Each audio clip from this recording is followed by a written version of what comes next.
ஒரு ஆண் அவன் காதலுக்காக தாஜ்மஹால் கட்டியிருக்கான்.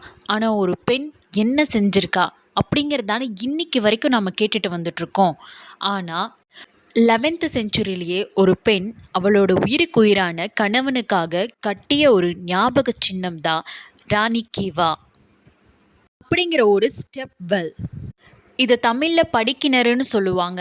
அவங்களோட மகனோட உதவியோட அவங்க கணவனுக்காக இவங்க கட்டிய ஒரு ஞாபக சின்னம் தான் ராணி கீவா படிக்கிணறு.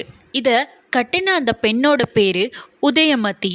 அவங்களோட கணவரானவங்க சாளுக்கிய வம்சத்தில் முதலாம் பீமா அப்படின்னு சொல்கிற ஒரு ராஜா. இவங்க முதல் இந்த கட்டிடத்தை கட்டும்போது, அந்த படிக்கிணறை கட்டும்போது வாட்டர் ஃபோக்கஸ் மட்டும்தான் மெயினாக பார்த்துருக்காங்க. வாட்டர் ஸ்டோரேஜை மெயினாக பார்த்துருக்காங்க. அதுக்கப்புறம் அதுக்கு மேலே படிப்படியாக ஒரு கோபுரத்தை திருப்பி வச்சா எப்படி இருக்குமோ அந்த வடிவில் அவங்க இந்த படிக்கிணறை கட்டியிருக்காங்க. அந்த படிக்கிணறோட சிறப்பே என்னன்னா, அந்த படிப்படியாக கட்டியிருக்கிறதுக்கு மேலே அழகழகான சிற்பங்கள், அதில் தெய்வங்கள், தேவதைகள், அப்சரைகள் அப்படின்னு 500க்கும் மேற்பட்ட சிற்பங்களை வடிவமைச்சிருக்காங்க. இதுதான் அந்த கோபுரத்தை கீழ் நோக்கி கட்டி அதோட சிறப்பை கொண்டு வந்திருக்காங்க.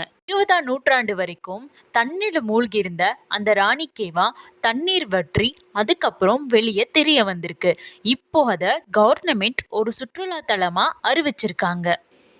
இதுதான் ராணி உதயமதி அவங்க காதல் கணவனுக்காக ஆசையா கட்டின காதல் சின்னம்.